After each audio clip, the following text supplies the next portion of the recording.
Imagine you can tour loads of castles in France with other fantasy lovers. That is what I just did. I enrolled in a trip with Parallel Quest and we went to Paris and then through some parts of France to watch loads of castles and sleep in some of them as well.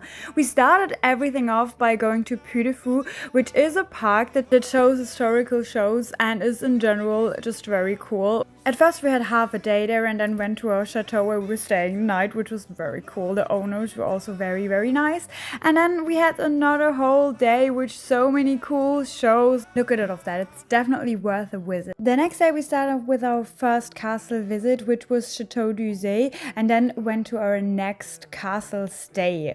Also such a beautiful castle, and look at this room that we had. How gorgeous is that? And the balcony, oh my. And the dinner was also phenomenal. Some of us had it like a little Disney sing-along. And then we went to another chateau, which was called Chenonceau. I hope I'm not butchering that name right now. Which was also very cool. And then the next day was kind of a free day, but we had the chance to venture into town, which we did. I lost my sweater, so I had to walk some of the way back. And then a friend of our hosts gave us a spontaneous tour through his chateau, and the next day we went to Chateau du Chambord, which was probably my personal favorite. It was so gorgeous. And then we went back to Paris, had a bit of a free afternoon there, and then went to Versailles the next day. It was so cool to finally be back, especially during normal visiting hours.